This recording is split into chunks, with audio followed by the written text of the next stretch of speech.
So all kinds of explosions have been going on outside my window here in Kharkov, and I have no idea what's going on because paradoxically, when you're in the middle of a war, it's hard to know what's going on in your locality, okay?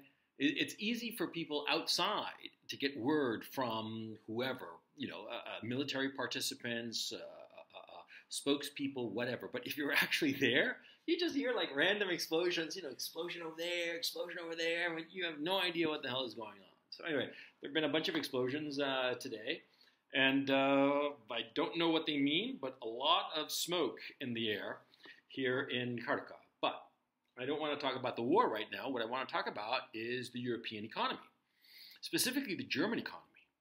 Now, the Germans just released official figures, and month over month, the producer price index rose close to 6%. And year over year, it's over 35%. Now, with that level of price increase, you see, the German economy is a manufacturing economy. And in fact, it's the last manufacturing economy in the West. And with that level of inflation, the German economy is simply not going to be productive. It's not going to be efficient. It's not going to be worthwhile. We are seeing in real time the deindustrialization of Germany, something that took the entire post-war period from 1946 all the way through, the 70s. This enormous industrial machine that was Germany. It took a long time to build it. And for a long time, it worked just like a charm. But over the last 10, 15 years or so, things have been going sideways, if not to say south. And now, with this incredibly stupid hysteria over Russia and the Russian invasion, and having foolishly put themselves in the position where they depended on Russia, and yet went ahead and threw a hissy fit at Russia and decided to divorce Russia, even though they needed the raw materials that Russia was providing. The commodities, industrial commodities, and of course the energy commodities. And now they've cut themselves off from that, literally cutting their nose to spite their face. And now Germany's going to go down the tubes. And why does this matter? Well, for the obvious reason that the German economy is the driver of the entire European economy. And the relationship between Germany and France is the central axis around which the entire European project is built. And it's collapsing in real time.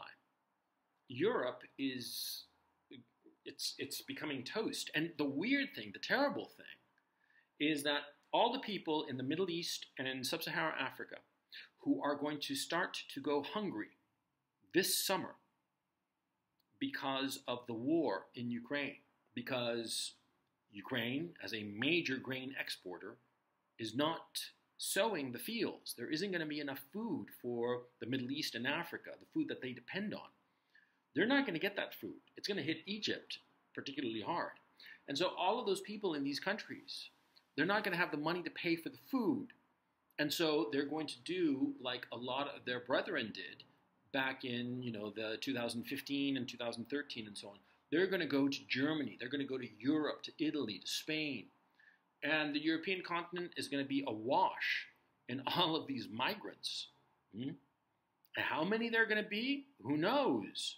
But you have to keep in mind that the Arab Spring of 2011, it was sparked because of a minor dip in Russian wheat production due to climate, and I think it was some rains or something that were a little bit too excessive and sort of like wiped out a bit of the grain production. And that led to such price hikes throughout the Middle East that it sparked the Arab Spring and all of these revolutions and the Syrian civil war and all the rest of it.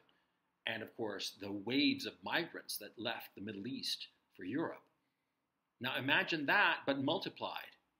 Multiplied not just by 2, 3, 4, but like by a factor of 10, okay, or more. It's going to be a nightmare. And it's going to hit Europe.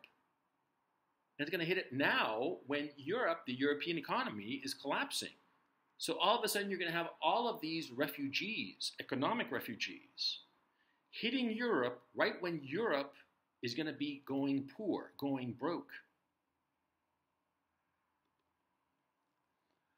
these next 6 months, the next 6 months are going to be the next 6 months to a year are going to be for Europe among the most catastrophic in its history since the end of the Second World War.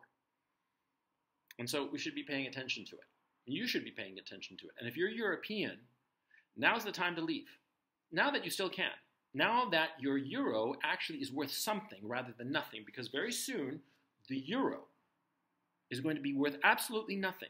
It's tanking against the dollar. It's going on a downward trajectory, and there's nothing to stop it. And it's going to get worse and worse and worse. And the dollar is no great shakes, but at least it's a little bit more solid than the euro. And of course, since nobody in the West can buy rubles because of the sanctions, the only thing left is, ugly or uglier.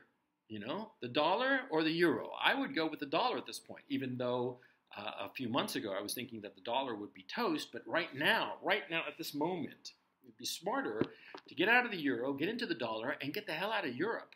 Because what's going to hit Europe in terms of lack of food, lack of heating and energy supplies and gasoline, and this enormous wave of migrants from the Middle East and from Africa, it's going to completely annihilate the European continent.